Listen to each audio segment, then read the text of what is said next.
साथियों,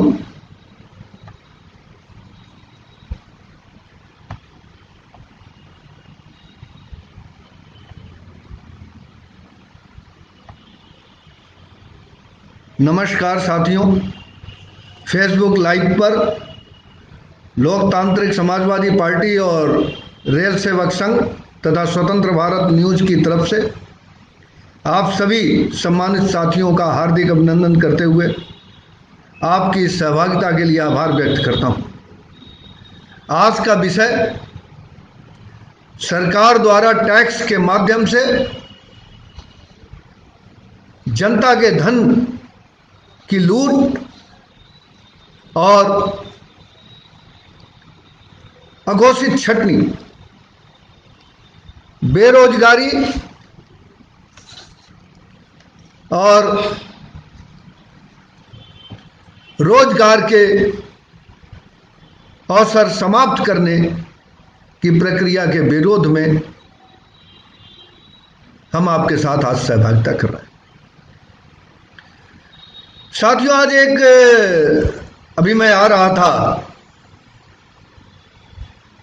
अपने आवास से कार्यालय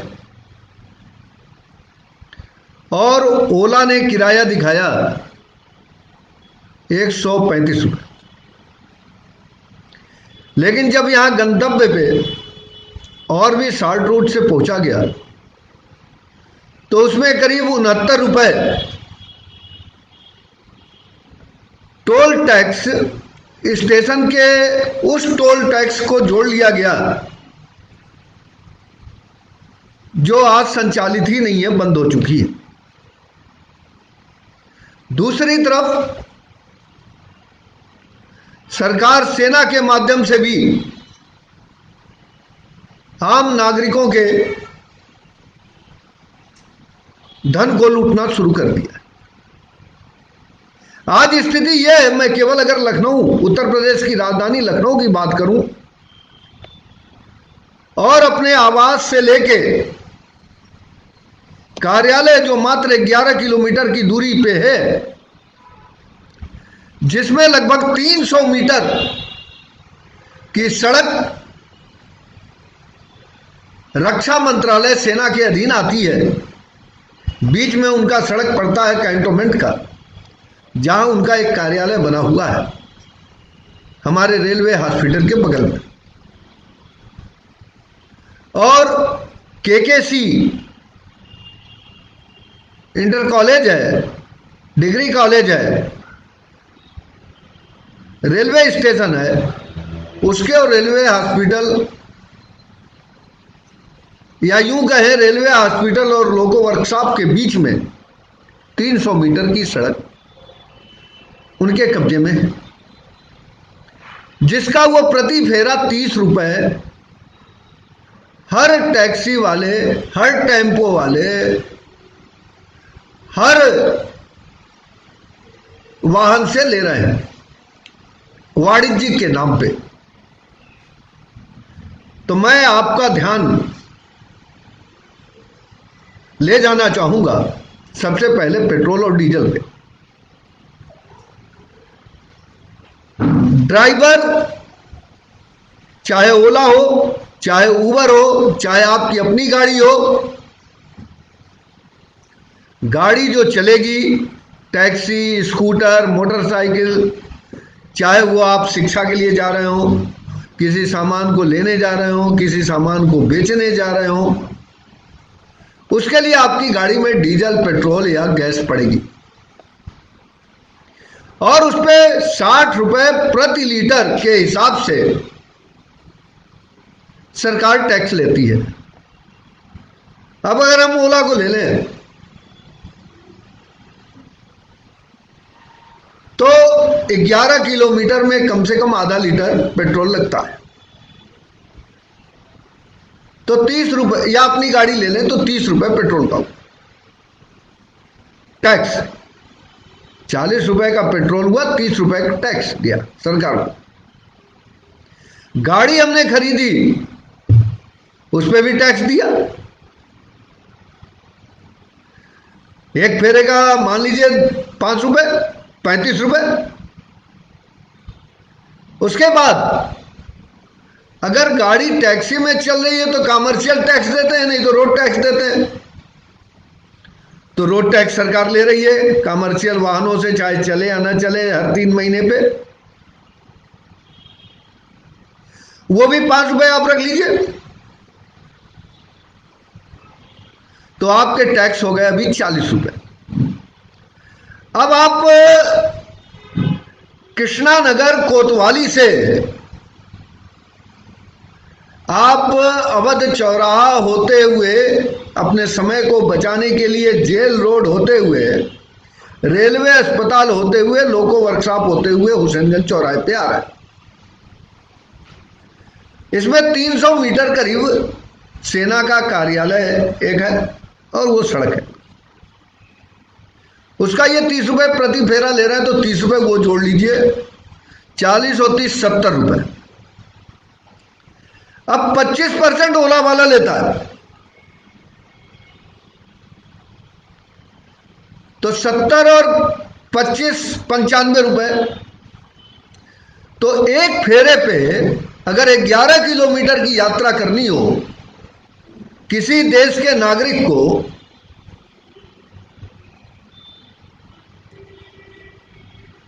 तो वो पहले तो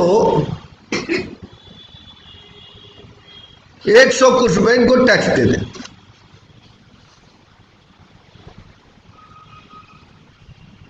अब उसके बाद गाड़ी अगर खरीदी है या किराए पे ली है तो उसका भी जोड़ लीजिए खर्चा। तो जो श्रम कर रहा है उस ड्राइवर को तो मिला मुश्किल से 10 या 15 रुपए, लेकिन सरकार जनता से बिना कोई काम किए, बिना कोई इंफ्रास्ट्रक्चर प्रोवाइड किए, वो 100 रुपए लगभग जनता से लूटी। दूसरी तरफ अगर आप कोई चीज खरीदने जा रहे हैं या बेचने जा रहे हैं तो उस पर कहीं कहीं जीएसटी है, कहीं नहीं है। सरकार खूब अच्छी तरह जानती है कि डीजल एक ऐसा ईंधन है जिससे खेतों में पंपिंग सेट से लेके, ट्रैक्टर से लेके, भारी वाहनों जो यातायात के साधन हैं, जो ट्रेलर्स हैं, उनमें भी डीजल का उपयोग होता है। और उस पर केवल 5% जीएसटी लगाने के स्थान पर सरकार ने जीएसटी लगाया ही नहीं, वेट, एक्साइज ड्यूटी और ये तमाम तरह के टैक्स लगा के लगभग 60 रुपए प्रति लीटर लूटने का काम कर रही है।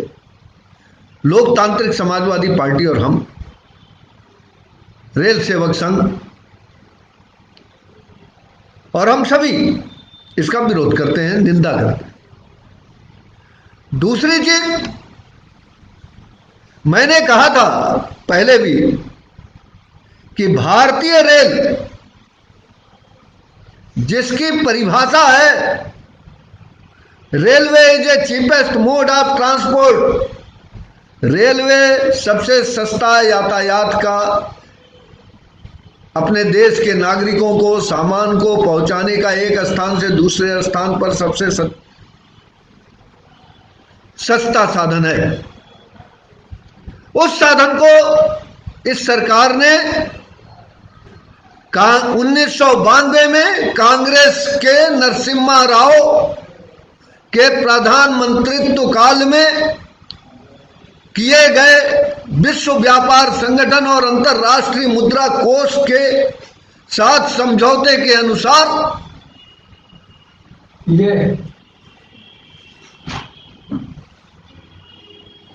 उसी समझौते को आगे बढ़ाते हुए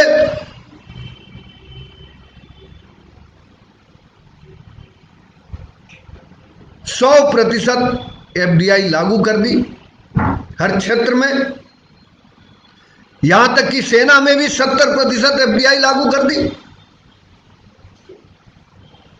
और जो सबसे सस्ता साधन यातायात का था, कोरोना के नाम पर उसको बंद कर दिया। और बंद करने के साथ साथ और क्या किया? सबसे पहला काम किया कि जिस प्लेटफॉर्म पर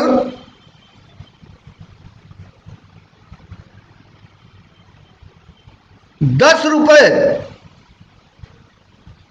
जिस प्लेटफॉर्म पर जाने का ₹10 किराया लगता था, उसको ₹50 कर दिया। तो प्लेटफॉर्म का टिकट ₹50 हो गया। उसके बाद इन्होंने क्या किया? सरकार ने कोरोना के नाम पे, सुविधा देने के नाम पे, उन्हीं गाड़ियों में स्पेशल लगा के, जैसे पुष्पक एक्सप्रेस जा रही है लखनऊ से बॉम्बे, तो लखनऊ से बॉम्बे अगर जा रही है पुष्पक एक्सप्रेस, तो उसे कह दिया गया स्पेशल पुष्पक एक्सप्रेस, और उसका किराया 30% बढ़ा दिया गया। खास करके रेल में काम करने वाले कर्मचारी या बाहर के लोग रेल वालों को कहते थे कि अरे भाई, इनको तो पास मिलता है। तो सरकार ने पास नहीं बंद किया, लेकिन स्पेशल ट्रेन में चाहे वो विकलांग की सुविधा हो, चाहे वो सीनियर सिटीजन की सुविधा हो, जो किराए में रियायत दी जाती थी, तमाम सुविधाएं दी जाती थी, उन सुविधाओं को बंद कर दिया कोरोना के नाम पे। और उसके बाद 30% किराया बढ़ा दिया। उसके बाद जो जनरल कोचेज होते थे, जिसमें गरीब आदमी जनरल का टिकट लेके कम पैसे में एक स्थान से दूसरे स्थान चला जाता था अपनी रोजी रोटी के लिए, उसमें भी आरक्षण शुरू कर दिया। तो ये जनता के धन को तमाम माध्यमों से लूटना शुरू किया सरकार। और जो जन सुविधा थी, रेल यातायात, railway is a public transport, public sector है, सबसे बड़ा सार्वजनिक प्रतिष्ठान था, इसको बेचने का भी काम शुरू कर दिया। और जनता के धन से बने हुए रेल को और रेल की जमीनों को विदेशी पूंजीपतियों और स्वदेशी पूंजीपतियों के हाथों लुटाने का काम शुरू कर दिया। आज स्थिति यह है कि हमारा गरीब से गरीब आदमी ₹15 में, हमारा छात्र अपनी पढ़ाई के लिए ₹15 में कानपुर पहुंच जाता था, या अगर मासिक टिकट लेता था तो 100 से 200 रुपए मासिक टिकट लेके वो यहां से कानपुर, उन्नाव, हरौनी, ये सब यात्राएं कम दूरी की करता था। व्यापारी लोग भी करते थे मासिक टिकट बना के। और हमने ये बात कही थी कि अगर रेल समाप्त हो गया तो समझिए देश समाप्त हो गया। भारतीय रेल देश और देशवासियों के रीढ़ की हड्डी है, जिसको तोड़ने का काम भारतवर्ष के सपूत कहे जाने वाले, अपने को स्वदेशी आंदोलन पे चलने वाले राही बताते हुए, नेता बताते हुए, इस देश के प्रधानमंत्री नरेंद्र मोदी जी और उत्तर प्रदेश के उनके विशेष सहयोगी उत्तर प्रदेश के मुख्यमंत्री योगी जी और तमाम इनके, बहुत अधिक तो नहीं है, 5 से 10 का गठबंधन है इनका, लूट करने वालों का। तो इसके माध्यम से ये जनता के धन को लूटना शुरू किया। हमारी रोज बात होती है टैक्सी वालों से, रेल यात्रियों से, आम बाजार में जो लोग सामान खरीद रहे हैं, बेच रहे हैं, व्यापारियों से, छोटे व्यापारियों से। और आज सभी तबका परेशान है, और परेशान ही नहीं, बेहद परेशान है और तनाव में जी रहा है। उस तनाव को दूर करने के लिए कोरोना महामारी के नाम पे मोदी सरकार ने हर गली में शराब की दुकान खुलवा दी। तो मैं केवल आप सम्मानित साथियों से यह आग्रह करना चाहता हूं, आपका ध्यान इस ओर दिलाना चाहता हूं कि जो आप सब्ज बाग देख रहे हैं अखबारों में या टीवी के ऊपर, ऐसा नहीं है। आज स्थिति यह हो गई है, भारतीय रेल की विशेष करके मैं बात करूं तो, और तमाम सार्वजनिक प्रतिष्ठानों की, कि कर्मचारी की अघोषित छटनी शुरू हो गई है। पहले चरण में इन्होंने 55 वर्ष या 30 वर्ष की सेवा को लिया। मैं प्रधानमंत्री मोदी जी, रेल मंत्री और मुख्यमंत्री उत्तर प्रदेश के योगी जी, मैं आपसे इस लाइव टेलीकास्ट के माध्यम से पूछना चाहता हूं कि आपके या आपके अधिकारियों के पास वो कौन सा पैमाना है कि जिसकी सेवा 30 वर्ष की हो गई है या जो 55 वर्ष का हो गया है, उसकी सेवा अब लोकहित में नहीं है। क्या यह कानून पहले नहीं था? लेकिन नैसर्गिक न्याय कहता है, सर्वोच्च न्यायालय द्वारा दिए गए दिशा निर्देशों में कहा गया है कि आप जिसके ऊपर आरोप लगा रहे हैं उसको अपना पक्ष प्रस्तुत करने का अवसर दें, नैसर्गिक न्याय करें। और जब आरोप सिद्ध हो जाए, आप कहते हैं लोकहित में नहीं है आपकी सेवा, मैं कहता हूं मोदी जी आप लोकहित में नहीं काम करना है, लेकिन आप कहते हो मैं चौकीदार हूं, जनता मालिक है। तो मैं वो जनता अपने उस चौकीदार से पूछना चाहता हूं कि तुम्हारे और तुम्हारे अधिकारियों के पास ऐसा कौन सा पैमाना है जो ये सिद्ध कर देता है बिना उस कर्मचारी को अपना पक्ष प्रस्तुत करने का अवसर दिए, बिना जांच किए कि उसकी सेवा लोकहित में नहीं है। मैं मोदी सरकार से, केंद्र सरकार से, रेल मंत्री से, उत्तर प्रदेश के मुख्यमंत्री से यह मांग करना चाहूंगा कि अघोषित छटनी बंद करें, निजीकरण बंद करें, सार्वजनिक प्रतिष्ठानों को बेचना बंद करें, और रेलवे की जो परिभाषा थी, railway is a labour oriented organisation,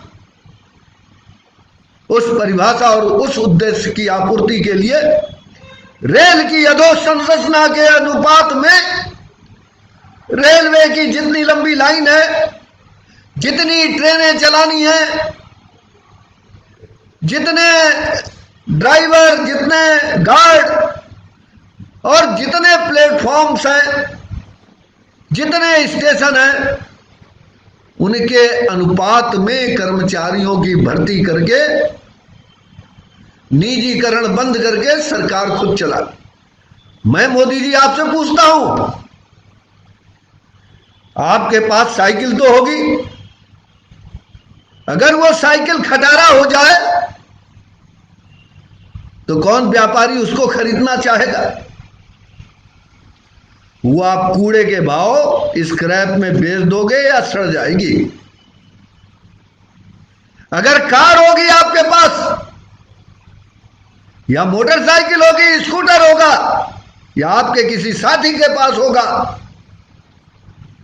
तो अगर वो खराब हो जाएगी, वो डीजल पीने लगेगी, तेल पीने लगेगा, रोज रिपेयर मांगेगा, तो उसको कोई व्यापारी खरीदेगा नहीं, कूड़े के भाव बेचनी पड़ेगी, सड़ जाएगी। आप जो ये कहते हो कि सार्वजनिक प्रतिष्ठान घाटे में है, झूठ बोलते हो। अगर सार्वजनिक प्रतिष्ठान घाटे में रहते तो विदेशी और देशी उद्योगपति उसको खरीदते नहीं, नुकसान सहने के लिए। आपने देश के साथ धोखा किया है। और सम्मानित साथियों, मैं इस फेसबुक लाइव के माध्यम से यह कहना चाहता हूं कि आज देश, अंग्रेजों की गुलामी तो फिर भी फिजिकल थी, ये नरसिम्हा राव कांग्रेस के समय में 1992 में शुरू की गई विश्व व्यापार संगठन WTO और IMF के साथ किए गए समझौते, जिसमें कांग्रेस सरकार ने 22 साल में लगभग 40% उनकी नीतियों के अनुसार उनकी नीतियों को इंप्लीमेंट करने का काम किया था। मोदी सरकार ने भारतीय जनता पार्टी का कांग्रेसीकरण करके WTO और IMF के उस समझौते को, उस नीति को मात्र 6 साल में 100% लागू कर दिया। और आज भारत सरकार दिवालिया हो गई। और दिवालिया मैं इस आधार पर कहता हूं कि अभी चंद दिनों पहले केंद्र सरकार ने, मोदी सरकार ने 6000 करोड़ रुपए लेके उधारी जुटा के, 6000 करोड़ रुपए की उधारी जुटा के 5.19%, 5.19% के ब्याज पर 6000 करोड़ रुपए की उधारी जुटा के राज्य सरकारों को दिया। मैं इस गहराई में नहीं जाना चाहता कि क्यों दिया, लेकिन टीवी सीरियल को याद करता हूं कि उस सीरियल में मुख्यमंत्री जी थे, उनका चीफ सेक्रेटरी बहुत ईमानदार था। वो जब बताता था कि साहब ये सड़क बनाने वाला ठेकेदार जो है वो चोर है, बेईमान है, सड़क ठीक से नहीं बनाता है, तो मंत्री जी कहते थे, बुर्बक कहीं का, अरे सड़क टूटेगी नहीं तो केंद्र सरकार से जो पैसा आएगा उसका सदुपयोग कहां होगा, और वो ठेकवा नहीं बार बार दिया जाएगा तो कमीशन कैसे आएगा, और कमीशन नहीं आएगा तो हम कैसे जिएंगे, और हम नहीं रहेंगे तो बुर्बक कहीं का ही कुर्सियां कहां रहेगी, और जब कुर्सी नहीं रहेगी तो तू कहां रहेगा। आज हमें इस देश के सेंट्रल विजिलेंस कमीशन के आयुक्त, vigilance commissioner sir Shri Vitthal ji याद आते हैं, जिन्होंने विजिलेंस कमीशन द्वारा जारी सतर्कता की पुस्तिका के पहले पेज पर लिखा था, आज नहीं आज से 10 साल पहले, कि भ्रष्टाचार के 4 खिलाड़ी, पहला नेता, नेता मने गांधी जी नहीं, नेता मने सुभाष चंद्र बोस नहीं, नेता मने डॉक्टर अंबेडकर नहीं, नेता मने भगत सिंह नहीं, भ्रष्ट नेता जैसे मोदी जी, जैसे योगी जी, और जैसे पुराने सभी जो चुनावी बॉन्ड के पैसे से अपनी पार्टी चलाते हैं, उन भ्रष्ट नेताओं को कहा। कि भ्रष्ट नेता एक नंबर पे। दूसरा एनजीओ, अभी दिल्ली सरकार जो चल रही है, केजरीवाल साहब चला रहे हैं, वो एनजीओ से आए। और अभी कल मैं पढ़ रहा था, उन्होंने भी कोरोना के नाम पे दिवाली पे पटाखों पे रोक लगा दी। बहुत अच्छा काम किया,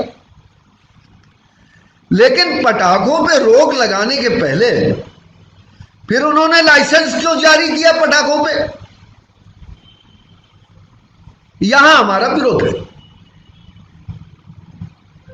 यहां लोकतांत्रिक समाजवादी पार्टी, आम आदमी पार्टी या केजरीवाल का विरोध करती कि जब कोरोना महामारी आपके संज्ञान में है, जब प्रदूषण आपके संज्ञान में है, तो आपको पटाखों का लाइसेंस जारी नहीं करना चाहिए था। अब जो व्यापारी पटाखों को के बारूद और ये सब खरीद चुके हैं, वो आज पूछ रहे हैं कि वो क्या करें। क्या इसका जवाब है आपके पास? तो मैं केवल मित्रों एक बात कहना चाहूंगा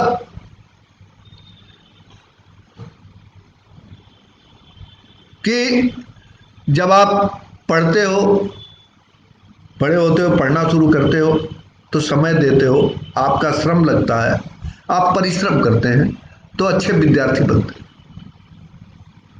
जब परीक्षाओं को पास करके आप किसी प्रतियोगिता में भाग लेते हैं और चयनित होते हैं, और उसके बाद जो सेवाएं आपको करने को मिलती हैं, उसमें आपका परिश्रम, तन मन धन तीनों लगता है। बहुत ध्यान से सुनिएगा।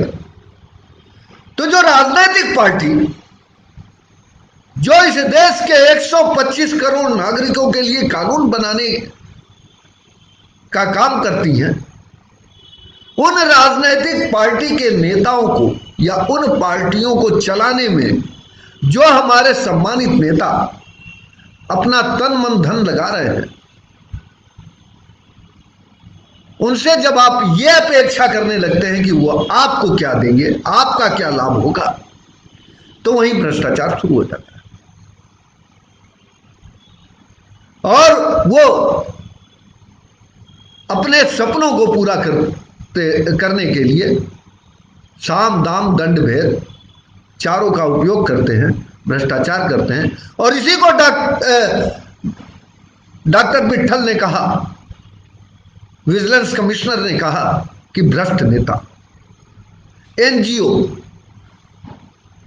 तीसरा, करप्ट बिजनेसमैन, भ्रष्ट व्यापारी। जैसे आपने देखा अभी लखनऊ का एयरपोर्ट बिक गया, उसे अडानी साहब, अंबानी साहब, कोई ना कोई खरीद लिए। अडानी जी संभवतः खरीदे। तो ये भ्रष्ट व्यापार।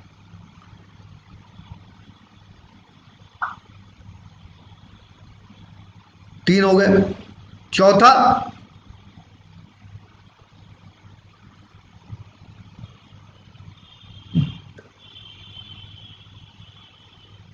नेता हो गए एक नंबर, दो हो गए एनजीओ, तीन हो गए भ्रष्ट व्यापारी, और चौथे हो गए क्रिमिनल्स,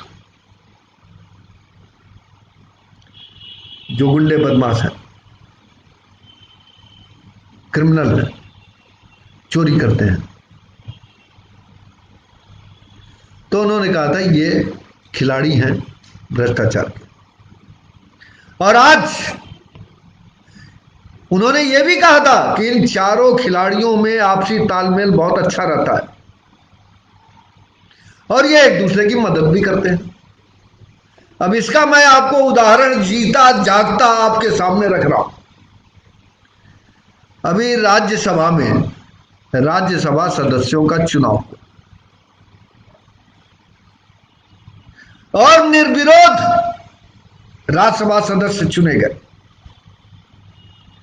मतलब ये कि अगर भारतीय जनता पार्टी का राज्यसभा का प्रत्याशी था तो उसके विरोध में न कांग्रेस ने खड़ा किया, न बसपा ने खड़ा किया, न सपा ने खड़ा किया और किसी भी राजनीतिक दल ने उन भारतीय जनता पार्टी के प्रत्याशियों के लिए कोई भी कैंडिडेट खड़ा नहीं किया।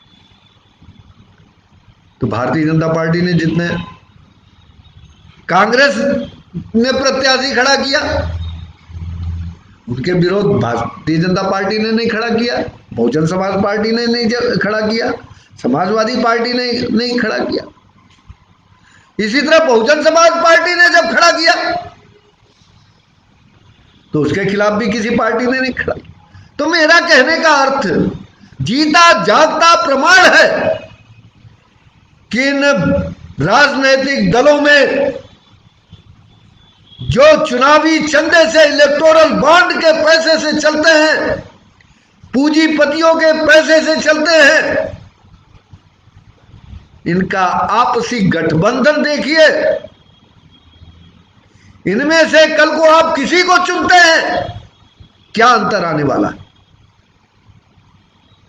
इनके दलों में लोकतंत्र नहीं है। जो इनका मुखिया कहेगा, जिन नेताओं को आप चुनते हैं, वो उन मुखियाओं के बंधुआ मजदूर बन के वहां रहते हैं, काम करते। और यही कारण है कि आज देश का विकास करने वाली शिक्षा आपके हाथों से छिन गई। आज डिजिटल एजुकेशन की बात आती है और नेट चलता नहीं है। आज डिजिटल एजुकेशन की बात आती है, ऑनलाइन शिक्षा की बात आती है, लेकिन जो प्रचार के सेक्सुअल और हिंसा को बढ़ाने वाले वीडियो हैं, उन पे रोक नहीं लगाई जाती। आज हम चारों तरफ से आर्थिक गुलामी की बेड़ियों में जकड़ते चले जा रहे हैं। कृषि कानून, मैं पीछे बताया था, कृषि कानून पास किया गया संसद में। कुछ विपक्षी सदस्यों ने विरोध किया और बहुमत नहीं थी, लेकिन राज्यसभा अध्यक्ष ने घोषणा कर दी कि नहीं, कृषि कानून बहुमत से पास हो गया। जब सम्मानित सदस्यों ने, राज्यसभा सदस्यों ने यह मांग की कि वोटिंग कराई जाए, तो वोटिंग नहीं कराई गई। आज चाहे सीएए कानून था, जब लेके आए थे तब भी मैंने कहा था कि यह केवल हिंदुस्तान की जमीनों को लूटने के लिए विदेशी पूंजीपतियों द्वारा इसकी खरीद करने के लिए, उनको कानूनी मान्यता देने के लिए कि वो हिंदुस्तान की जमीनों को खरीद सके, ये सीएए में संशोधन किए गए थे। तो आज साथियों, अगर आप विरोध नहीं करते, चाहे आप ओला के ड्राइवर हो, उबर के ड्राइवर हो, चाहे आप रिक्शा चला रहे हो, चाहे खेती कर रहे हो, मैं पूछता हूं कितने टैक्स देने हैं एक आदमी को? हमारे पास साइकिल है, हम कितने टैक्स दें? हम अपने घर के लिए एक फ्लैट खरीदे अपने रहने के लिए, तो उस पर सरकार ने टैक्स ले लिया रजिस्ट्री के नाम पे। उसके बाद सबमर्सिबल पंप लगा, तो धरती माँ पानी दे रही है, उस पानी का टैक्स सरकार लेती है कि आप हमारा जलकल यूज करें या नहीं करें, हम आपसे टैक्स लें। घर का मेंटेनेंस हम करते हैं, लेकिन सरकार हाउस टैक्स लेती है प्रति वर्ष।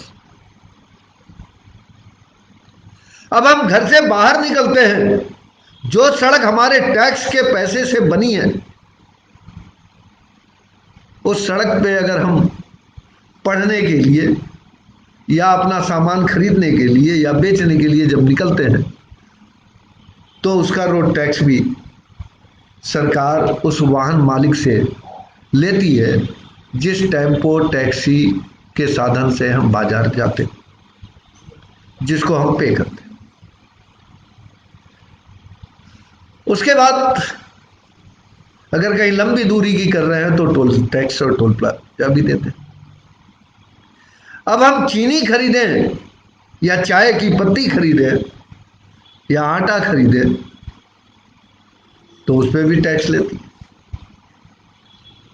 जब वो गेहूं बिकने गया तो भी टैक्स लगा, जब खरीदा गया तो भी टैक्स लगा, जब पीस के मार्केट में आया पैकिंग हो गए तो भी टैक्स लगा। और वो सारा टैक्स केवल एक आदमी उपभोक्ता उसको देता है, पे करता है। और उसके बाद अब सरकार ने एक नया खेल शुरू कर दिया कि अगर आप सेना की सड़क से जाएंगे तो मैं कहता हूं आप छावनी शहर के बाहर ले जाओ, ऐसी जगहों पे ले जाओ जहां आम नागरिक के जाने का रास्ता उधर से न जाता हो, या सेना फिर नागरिकों के बनाए हुए जिन सड़कों का उपयोग करती है उसका पैसा दे। और इन झंझट में पड़ने की जगह मैं ये जानना चाहता हूं कि सरकार की सेना, रक्षा मंत्रालय के अधीन जो सेना है, वो किस पैसे से चल रही? वो हमारे टैक्स के माध्यम से चल रही, टैक्स के पैसे से चल रही, देश के नागरिकों के टैक्स के पैसे से चल रही। और फिर हम उनको टैक्स दें। तो ये टैक्स के माध्यम से जो लूट हो रही है, ये केवल इसलिए हो रही है कि जो अंतरराष्ट्रीय मुद्रा कोष के साथ, IMF के साथ जो समझौता करके 100% FDI लागू हो गया और सेना में 70%, तो अब यह तलाशा जाने लगा कि कहां कहां से पैसा आम आदमी की जेब से निकाला जा सकता है, वो निकालने का काम प्रारंभ हो गया। पहले भी था, लेकिन उसमें 200 गुना प्रतिशत की तेजी लाई।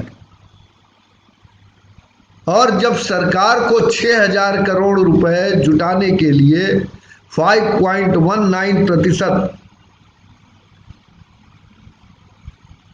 पे धन जुटाना पड़े, पैसा लेना पड़े, तो सरकार दिवालिया नहीं तो क्या है। तो मैं इस सोशल मीडिया के माध्यम से, इस लाइव टेलीकास्ट के माध्यम से आपसे ये आग्रह करना चाहता हूं कि आप अपने साथियों के साथ इस पर चर्चा करें। जो रेल बंद हो गई है, जो रेल का निजीकरण हो रहा है, बैंक का निजीकरण हो रहा है, अन्य प्रतिष्ठानों का निजीकरण हो रहा है, उसको रोकने के लिए, उसका विरोध करने के लिए, उसको पुनः पूर्ववत स्थिति में लाने के लिए हम ऐसे लोगों को जुटाएं, ऐसे लोगों का गठजोड़ करें, ऐसे लोगों की टीम बनाएं जो गलत अधिकारों का विरोध करते हैं। और डॉक्टर लोहिया ने भी कहा था कि हिंसा से आजादी नहीं पाई जा सकती, हिंसा से कोई भी लड़ाई जीती नहीं जा सकती। राष्ट्रपिता महात्मा गांधी ने जो मंत्र दिया अहिंसा का, वही आज मंत्र इस कोरोना महामारी ही नहीं, आर्थिक गुलामी से छुटकारा पाने का, टैक्स के नाम पे सरकार द्वारा की जा रही लूट को समाप्त करने का, निजीकरण को रोकने का, सार्वजनिक प्रतिष्ठानों को पुनः पूर्ववत संचालित करने का एक ही रास्ता है, एक ही कुंजी है। और इसलिए आप साथियों, ऐसे लोगों की टीम बनाइए और फेसबुक पे, स्वतंत्र भारत न्यूज के फेसबुक पे एक ग्रुप है किसान मजदूर सबका, और वो ग्रुप ऐसे ही लोगों का है जो गलत अधिकारों का विरोध करने के आदी, और हमें खुशी है, हम उनको बधाई देना चाहते हैं। जो साथी, बड़ी तेजी से लोग जुड़ रहे हैं, देश में आक्रोश बहुत तेज है, इसलिए लोकतांत्रिक समाजवादी पार्टी केवल एक विकल्प है इस आर्थिक गुलामी से छुटकारा दिलाने का। आज केवल एक विकल्प है ऐसे लोगों के द्वारा आंदोलन, असहयोग आंदोलन चलाने का जो गलत अधिकारों का विरोध कर। और आज समय कुछ अधिक लग गया साथियों, मन में गुस्सा बहुत है, कुछ करने की तमन्ना भी है, कर रहा हूं। और आज चूंकि विस्तार थोड़ा हो गया, इसलिए समय थोड़ा सा अधिक लगा है, इसके लिए मैं क्षमा चाहूंगा। और ये उम्मीद करता हूं कि नवीं कड़ी में हमारे सहभागी और अधिक संख्या में बढ़ेंगे, हमारे ग्रुप के लोग और बढ़ेंगे, और ये ग्रुप टैक्स के माध्यम से हो रही इस लूट का विरोध हर जगह करेगी, चाहे वो सेना की छावनी परिषद प्रवेश शुल्क के नाम पे 30 रुपए लूट रही हो, या केंद्र सरकार और राज्य सरकार डीजल, पेट्रोल और अन्य ईंधन पे, गैस पे जीएसटी नहीं लगा के, खाने वाला गैस नहीं, खाने वाले गैस पे जीएसटी है 5%।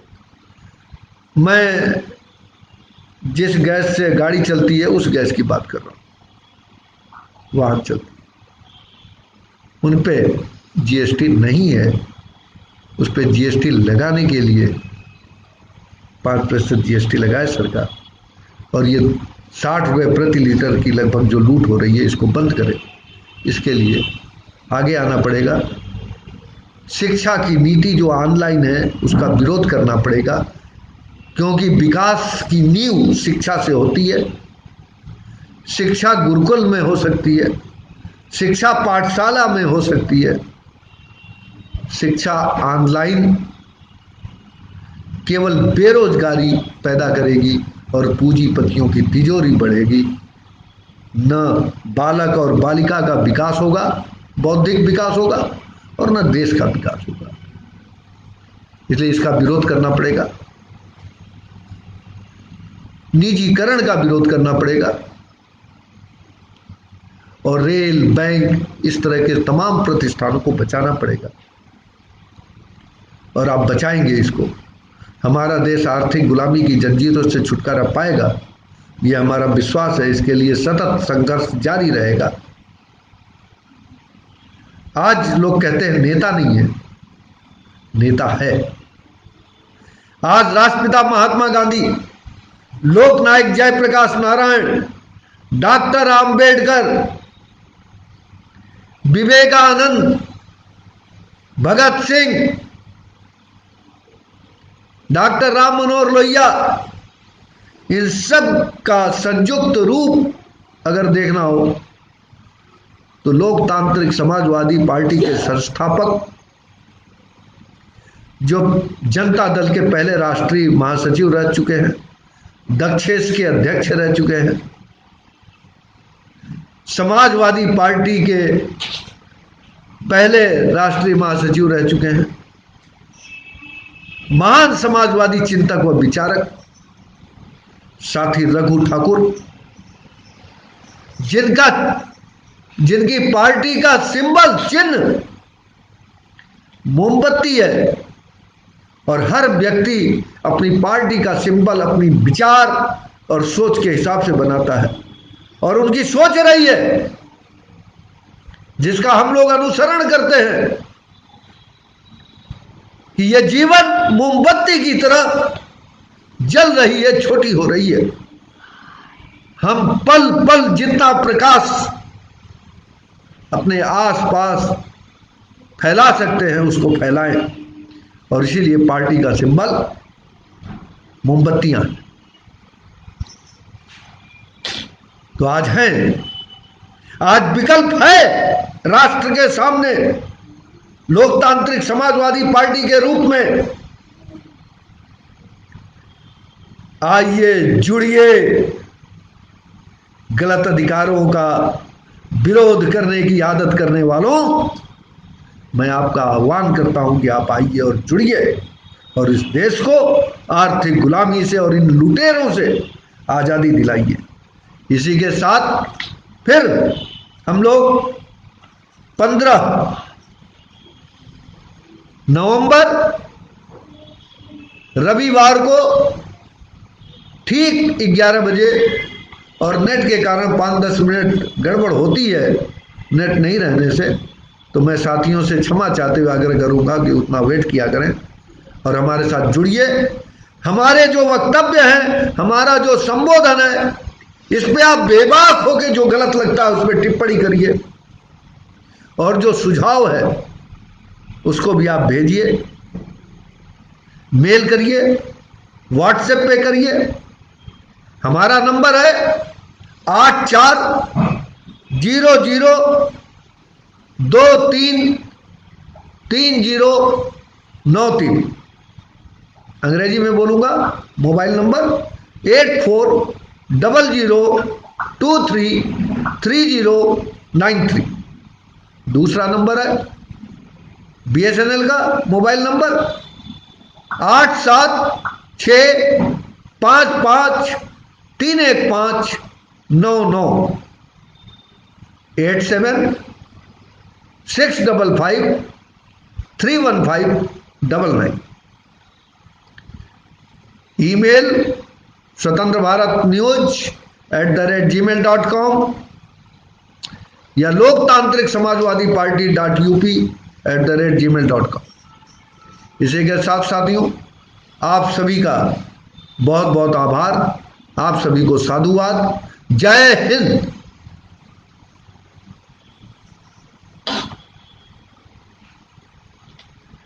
ये बताओ क्या करना है एंड में?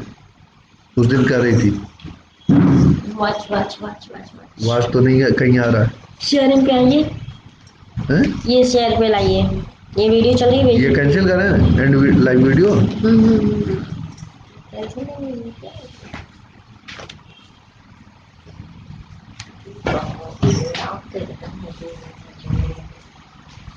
वीडियो आपने घर में करवा